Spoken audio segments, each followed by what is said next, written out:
Swami Chidanandaji, born in 1953, Annapolis, Maryland in USA, a student of psychology and sociology. He was first introduced to the work of Sri Paramahansa Yogananda with his book Autobiography of an Yogi. I think that is the book which got him so impressed that he decided to dedicate his life to the teaching of Guru, and this is where he is today, spreading the message of Guru throughout the world. Welcome, Swamiji. My first question: human beings, they have a few needs, which is the emotional needs, the psychological needs, and the physical needs, which they are aware of it. Some are not aware of it, but consciously they are trying to fulfill it. But there is one need which is the spiritual need, and very few, only when if you get into the art of meditation that you realize or you are aware of it. How is this spiritual need important, and how can this change the quality of your life if you are aware of it? That's a beautiful and excellent question. And as you say, every human being in a physical body with a psychological and emotional and mental makeup, and also a spiritual dimension. Each of these layers, each of these aspects of the human being have needs, and they need attention. They need attention. You mentioned a minute ago that sometimes people may not be aware that they have spiritual needs, but in fact they do. They just don't know the name for it. Okay. When they feel, what is the meaning of my life? Why do I feel so dissatisfied, even if I've achieved goals and maybe some level of material success? Maybe I have a nice family, a nice job, a nice home, and yet I feel empty, or I feel lack of peace. That is the soul saying, you've forgotten me. You've forgotten who you really are. Correct. Yoga teaches we have a body, we have a mind, but we are a soul. We are the Atman. We are that spiritual being. And really, material consciousness, the material environment, the material culture, you might say, it has us under a kind of hypnosis. A hypnosis that really makes slaves of us, makes victims of us. True. To chasing after so many of the things that we think are going to be meaningful, things that we think are going to give us happiness and fulfill our needs. And yet we find that, ultimately speaking, whether it's in this life or after many incarnations of outward striving for fulfillment of desires, ultimately we find that until we address the primary need of human existence, which is to know who I am, to know what I am, nothing else will ever make us happy. My second question, Guruji has mentioned about his Param Guru, Lahiri Mahasaya, advising his disciples that you have to practice Kriya Yoga, and that will solve your daily problems as well. What is this Kriya Yoga, and what is the magic that it is able to solve your daily problems? That's a beautiful question. Kriya Yoga is really the distilled essence of Raja Yoga, the ancient eightfold path that was put into Bhagavad Gita and also into Yoga Sutras by Rishi Patanjali. It's a full discipline for spiritualizing and harmonizing body, mind, and soul. But specifically, Kriya Yoga is a set of methods, a set of techniques, of meditation techniques, by which one gains control of the mind and the body and the life forces in the body, and uses them to go within and discover what we just talked about, to discover what I am. I am a soul. I am a spark of that infinite divine consciousness, divine bliss, divine power, divine life. Now, when Lahiri Mahasaya, who was the guru of my guru's guru, in other words, Yoganandaji, and his guru is Swami Sri Yukteswar, his guru, Lahiri Mahasaya, and his guru, Mahavatar Babaji. That is our lineage of gurus in Yogoda Satsanga Society. Lahiri Mahashaya was the one who first began teaching in the modern world this ancient but lost science or lost methodology of Kriya Yoga. And as you say, he used to say to his disciples, they would come to him with problems or questions or, oh, Guruji, what should I do about this? Or this happened to me, what should I do about that? And he always, no matter what the question was, he said, you practice Kriya Yoga. So your question is, well, what, is this some kind of a magic technique? It automatically just makes everything all right? Yeah. Well, I would say yes, in some ways it does have some magic, but not in the sense that we think of it. It works like this. Kriya Yoga, two ways does it solve all human problems. One way is that it awakens that latent but forgotten quality of the soul, which is intuition. Intuition means direct power of knowing that the soul has. Soul in most people is completely asleep, comatose, Dormant. gone, Yeah. hardly even present to conscious awareness. And therefore, the only instruments of knowledge that most people have at their disposal are the senses, seeing, hearing, tasting, and so on. And we gather information, we gather knowledge only through those terribly limited instruments of the senses. Intuition, that knowing power of the soul, that instantly reveals truth. So, by practice of Kriya Yoga, intuition awakens, soul awakens, those unexpressed, dormant powers of consciousness, of mind, that are latent in every human being. By practice of Kriya Yoga, day after day, regularly, morning and evening, those dormant potentials begin to awaken. And one of them is intuition. Now, by intuition, you know the answer. Okay. When you have a question and you say, oh, what am I going to do about this? Then you sit and meditate and you practice Kriya. You still the restlessness of the mind. And in that stillness, then you see clearly. You say, oh, I see. I should do this. This is what I do. So that's one way in which it solves the problems. Second way is that now you know what I should do, but then you think, well, how am I going to do that?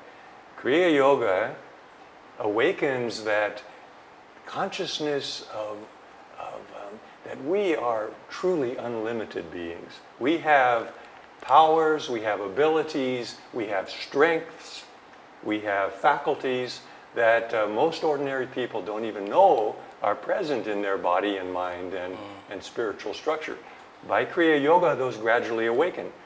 Willpower, power to achieve, power to concentrate until one achieves a goal, power to resist negative influences, power to tap into a universal ocean of divine prana, divine life energy to bring well-being and healing in body, mind, and soul.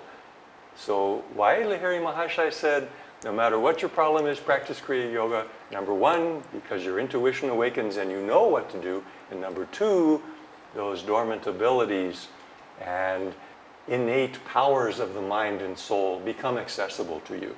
Since we are talking about Kriya Yoga, one is way of using Kriya Yoga is to awaken your intuition. Another, the deeper essence of Kriya Yoga lies in knowing God. And to know God, you have to silence the mind. Mind medically is been given to you to think, and you want to silence it. So, Swamiji, why is it essential to silence the mind to know God?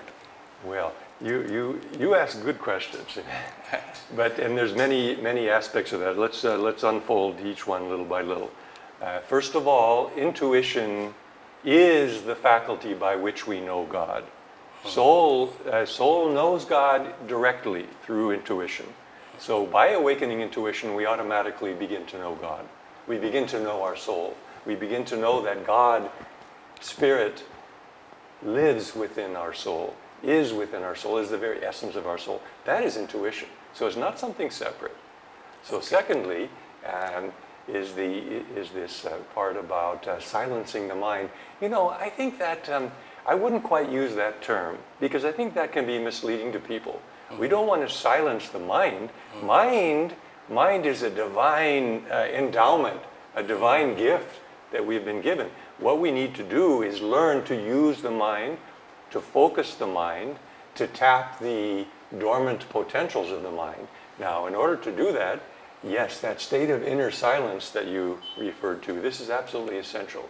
But it doesn't mean silencing the mind, it means silencing the noise and the chatter and the restlessness that the senses are constantly barraging the mind with. As soon as the mind is able to detach itself from that ceaseless barrage of noise and information and all the restlessness of the material environment, as soon as the mind does that, then it begins to be able to unfold its higher potentials of achievement, of knowing, of being focused, of being governed, of becoming an actual instrument for knowing the soul and knowing God. So it isn't a matter of so much silencing the mind. And what meditation does, meditation and Kriya Yoga, train the mind, discipline the mind, give the soul the power to use the mind rather than the soul being a prisoner of the mind that itself is a prisoner of the worldly environment and worldly consciousness. One question in this era, people still question the existence of God. Now, there were few saints like Ramakrishna Paramahansa who could give confidence to a very rational person like Vivekananda that there is God and you too can see Him the way I am seeing you. Now, he got impressed and that's why he followed Ramakrishna Paramahansa. Swami Vivekananda. Yeah. And then Shri Paramahansa Yogananda, he also confidently said to his disciples that there exists God and every personality has a unique relationship with God. Now, maybe this is one of the points that most of the followers were impressed with, and that's why they followed him. I would just try to, ask you a very personal question in this matter. Have you seen God, or what is your experience in this field? Your connection with God? Yeah. Well, again, beautiful question. You thought deeply about this. When Yoganandaji talked about experience of God, his emphasis was not so much only on seeing, which is only one aspect.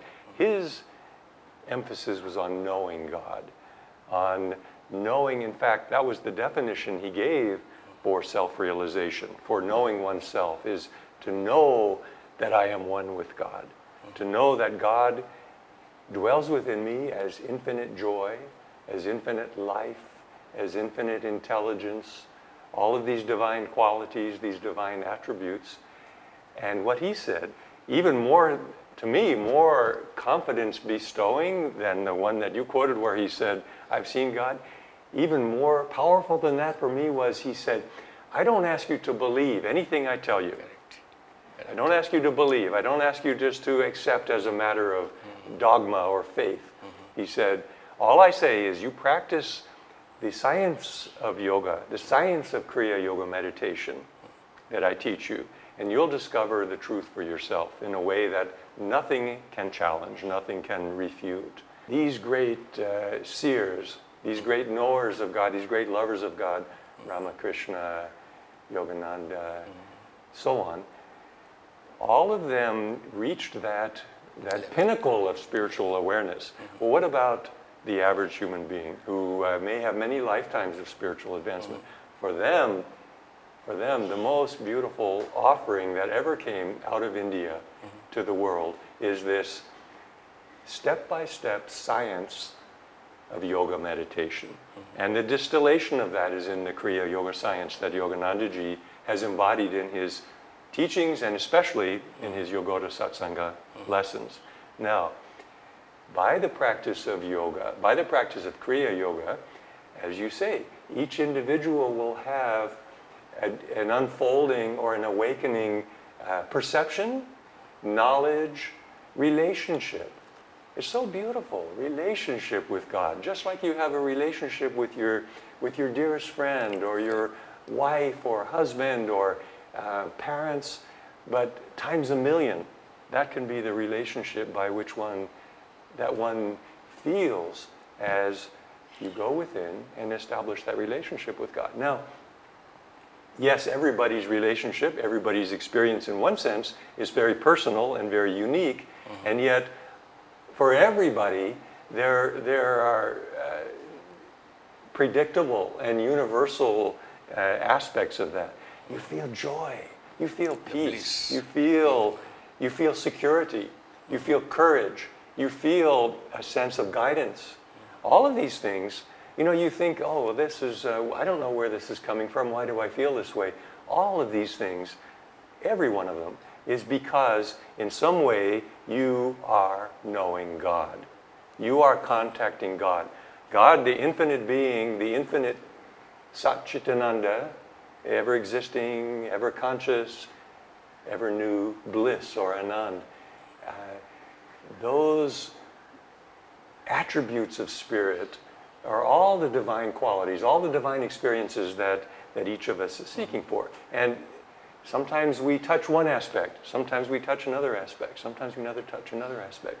For me personally, and I think for most people who practice the science of meditation, God is known in several primary ways. I know that, speaking from my own experience and speaking from what I've observed in others. One is you begin to feel loved. You feel that there's something within you that's giving you love, that's giving you a sense of being cherished, of being esteemed. You feel confident because you begin to feel, anything can happen to this little body of flesh and bones, and the world that I'm living in is such a uncertain and unsure place. But when I touch that, make that connection with God and with my soul, then I realize, I'm immortal. I am not this body. I'm not all of these thoughts and minds. I am beyond this. Beyond that. And so you begin to feel that sense of assurance. You begin to feel that sense of security, of confidence. That's the second thing. Along with that, you could say, comes a great sense of inner peace and a great sense of knowing that you can be the master of life rather than be the slave of life. Correct. See, when you think about seeing God, yes, that in samadhi one has that. There can be any number of different experiences of just a vast light, the cosmic vibration or sound of Om, the pranava, the feeling of expansion to infinity. All of these things, one could say this is what it means to see God.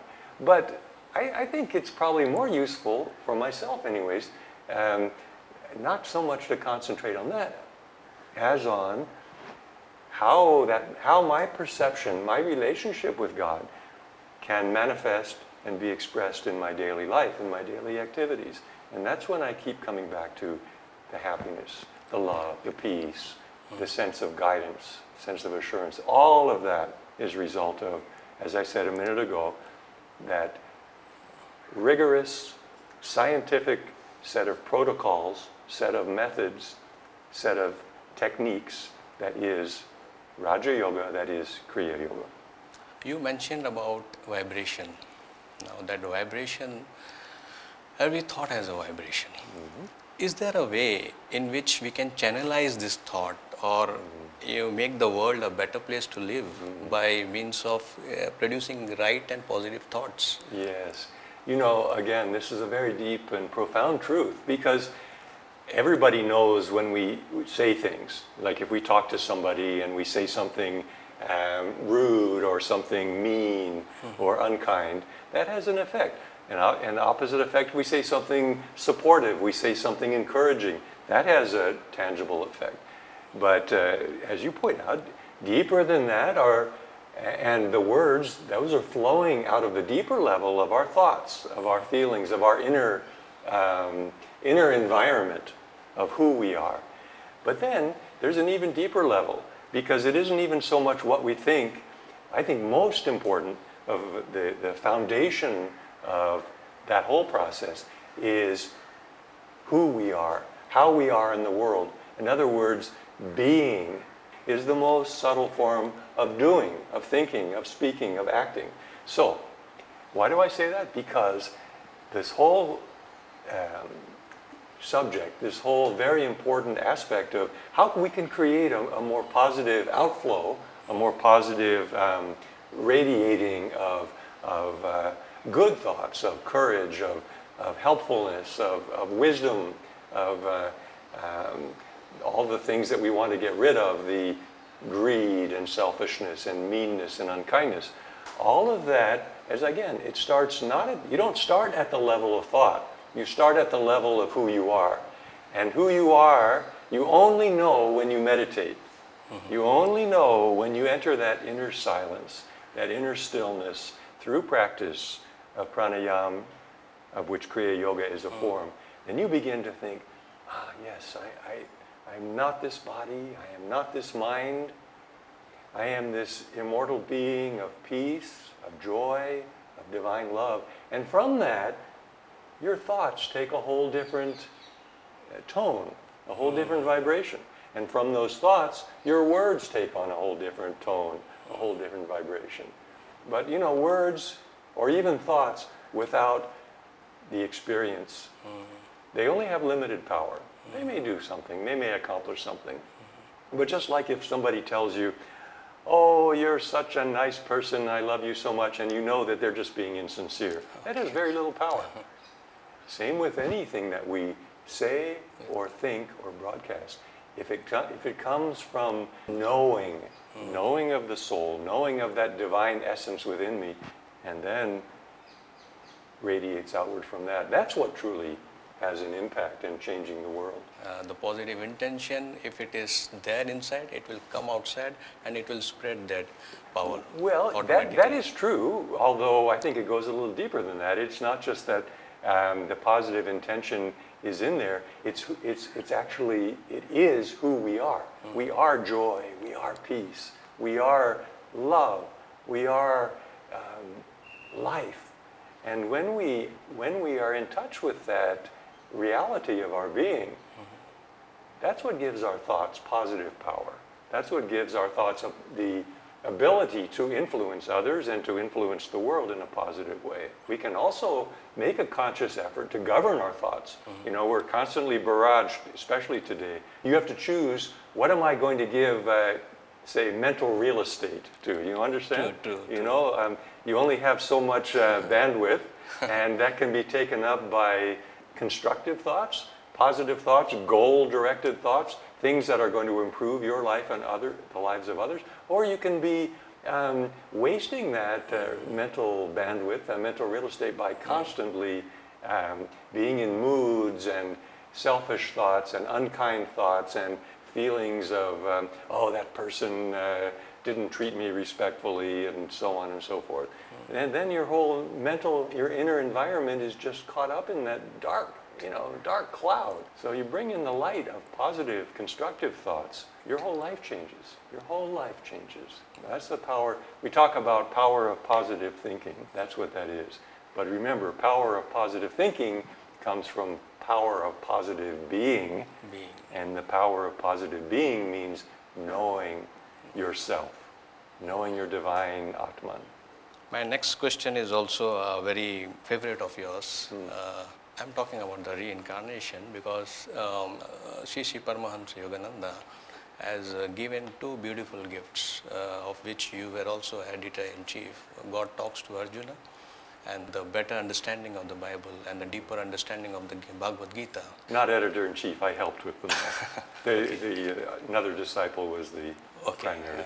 For people who don't believe in the concept of reincarnation, of life after death, they're saying that you have been given one life, so you have to live to the fullest, irrespective of whether you're doing good or bad. We have to just see that you are enjoying or not. Whereas Guruji always said that you have been caught up in this play time and again, and you you keep coming back because you haven't eradicated the negative traits from yourself. Yeah. So why not you use this life, because this earth is a laboratory where you have to experiment with your own self to give away all those negative points and rise and then merge with the light, God. Yes. So I would like to you to throw light on the concept of reincarnation, if at all people don't want to believe it. This again, this is, first of all, whether somebody believes in reincarnation or not, in some ways it really doesn't mean much. Yeah, if you don't believe in it, that's all right. You live your life in a way that, according to your own lights. There's no requirement saying you can never know God or you can never advance spiritually until you believe in reincarnation. Many people don't believe in reincarnation. It's not a prerequisite. It's certainly not a prerequisite. Now, many people who, as you say, they may not accept the idea of reincarnation, but most people understand the law of karma. Karma and reincarnation are like two sides of the same coin. Karma just means the law of cause and effect. I act in a certain way, it's going to bring this result. If I put out this kind of energy, similar energy is going to come back to me. That's the law of karma.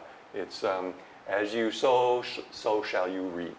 Now, even if someone doesn't believe in reincarnation, most people, if they have any common sense and take a moment to reflect about the events of their life, they realize, well, my highest interest is to be happy, to be healthy, to have a level of well-being and security for my family and my loved ones.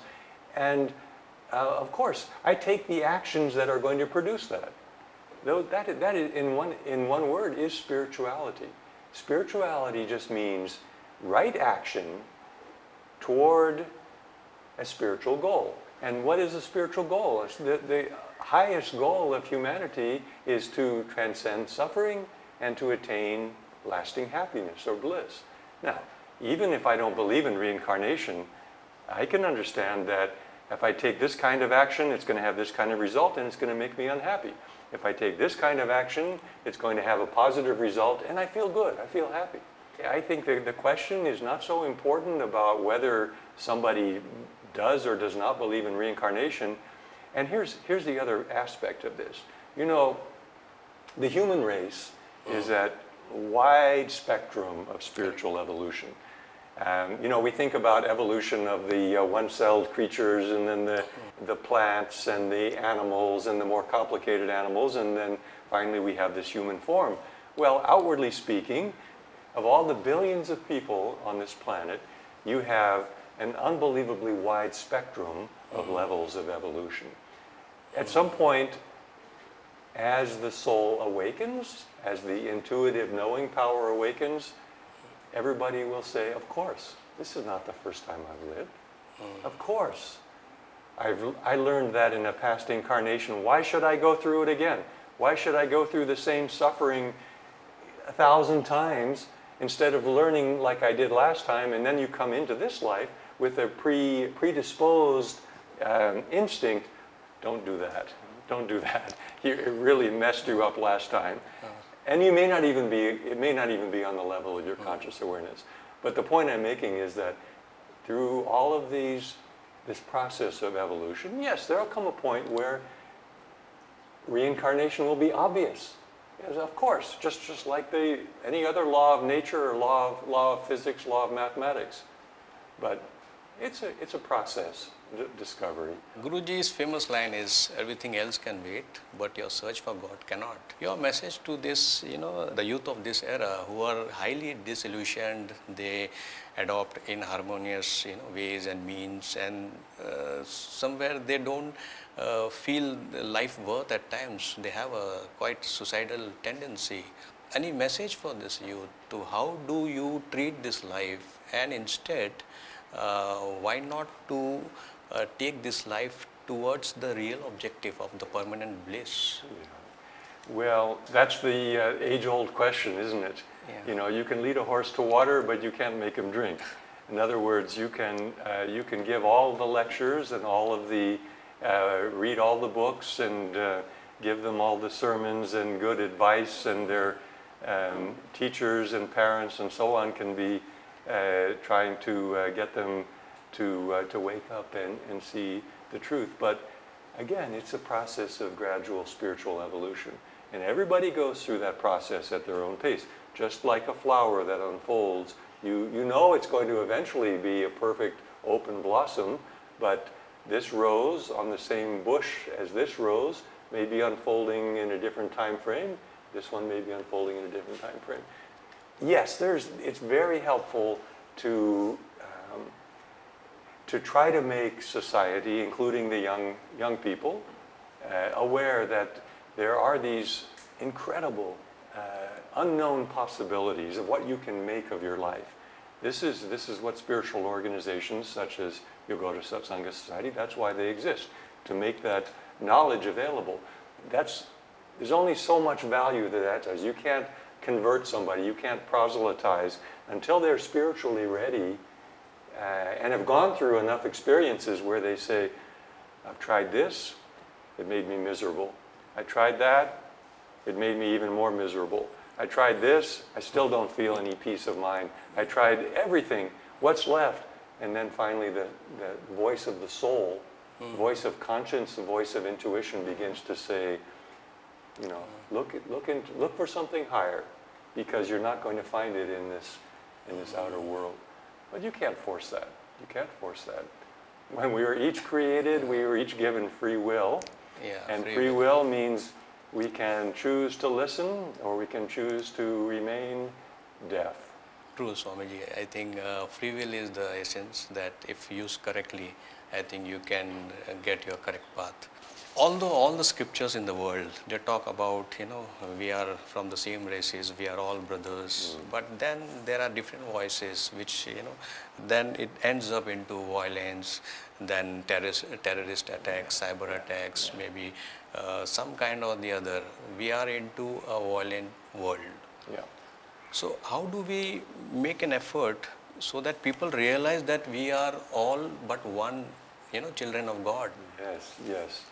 It's either that or destroy ourselves, isn't it? Ever since the invention of weapons of mass destruction that happened, humanity has had the capacity to destroy itself, destroy the whole world if necessary. So that's why Paramahansa Yoganandaji and all the great spiritual teachers say, it's now or never. It's now or never. Learn that all humanity is one family. Learn that all human beings are brothers and sisters. Otherwise, we're going to destroy ourselves. Now you say, well, how can I do that? Maybe I understand that as an intellectual concept, but that intellectual concept is so superficial when it comes to deeply ingrained instincts and feelings and prejudices and hatreds and perhaps patterns of different sociological or cultural biases and enmities. You know, that wars have been going on for all these years. The only way to get beyond that, to transcend that, is for individuals, by the practice of Raja Yoga or other type of meditation, to have some experience of the divine essence within themselves, to know themselves as souls.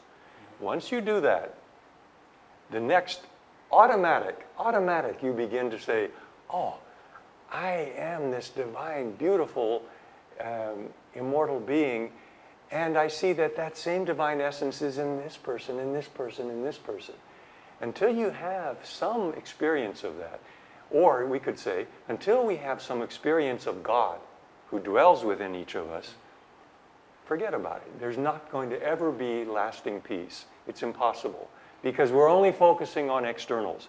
This person's skin is this color, this person's language is this way, this person's religion has these things. It's all external. But when we go within, which is meditation, then we see, you know, in one sense, all of that externality, all of that superficial, it really doesn't matter, because inside, I am a soul, you are a soul, he is a soul, she is a soul. We are that divine essence. We are the children of God. Paramahansa Yogananda said, only those who actually have felt God within themselves. Only they are capable of really loving humanity as their own family, as their own brothers and sisters. You know, we can have philosophers come and preach from the lecture podium for now until 100 years from now, but until there's that actual experience, it's just going to remain theory. There's a divine plan that governs the unfolding of the destiny of the world.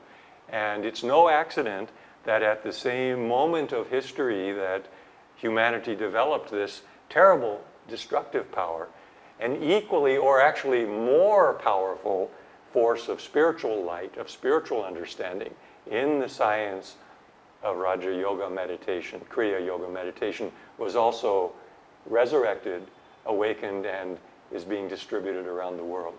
It's no accident that those two historical events were simultaneous. Now it's up to humanity to decide how quickly are we going to adopt the spiritual technology. We've adopted all the outer technology, material, making all the comforts, and a lot of good things come out of that. But they've also created those engines of destruction, those technological forces that are not helpful to the human race.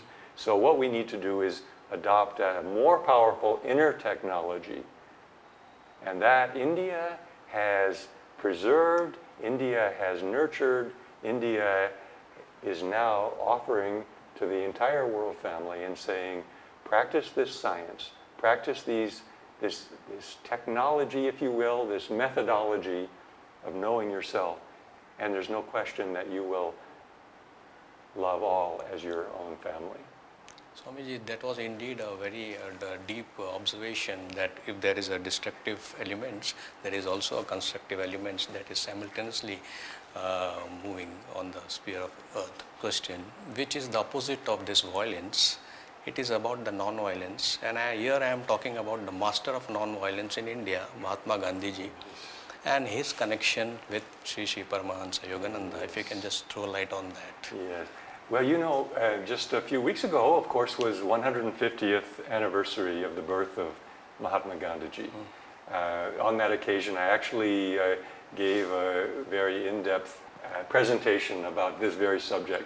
The connection is this. How did Gandhiji take that ideal of nonviolence, ahimsa, and partnered with the second aspect of his teaching, of his movement of satyagraha, holding to truth, and convert that into a force that did something that was magical. Yes, unprecedented in the history, where the most powerful imperial government, imperial power, the Raj, the English British government, was driven out of India through peaceful means. How did he do that? Because Gandhiji was applying the principles of yoga. Gandhiji was a yogi. You look at his life, you look at how he undertook his own personal self-development and self-improvement, you look at even the principles of satya, ahimsa. These are the first two of the Eightfold Path of Yoga, the yama and niyama. That's where you start yoga. And so we come back to the previous answer, which is, you want to bring more peace? You want to bring less violence into the world? On an individual level and on a mass level, the most powerful contribution we can make is to become, like Gandhiji become a yogi. And by yoga, we have to understand, we don't mean stretching and exercise, physical. We mean, yogi means one who unites with his divine Atman, with his divine soul, and then outwardly manifests and expresses those eternal, beneficial, holy, and uplifting qualities on all who come in his path. What is your purpose of this visit in India? My purpose, I will come whenever I'm able to further the work and the message that our founder, our Gurudev, Paramahansa Yogananda, set into motion. We are a worldwide organization, Yogoda Satsanga Society, as it's called in India, Self-Realization Fellowship, as it's called in America, Europe, and the rest of the world. This is the great spiritual dispensation for the propagation of the methods of Kriya Yoga that Paramahansa Yogananda was asked and commissioned to bring to the world population, the world family at large. So my purpose, whether I come to India or whether I go to South America or anywhere else, is simply to contribute whatever encouragement, whatever re-energizing and whatever enthusiasm and attention that I can give to the value of those most beautiful and most powerful and most holy techniques of human liberation, the science of Kriya Yoga. Thank you, Swamiji. Thank you for your time and mesmerizing our audience with the jewels of all your deeper thoughts. Thank you very much.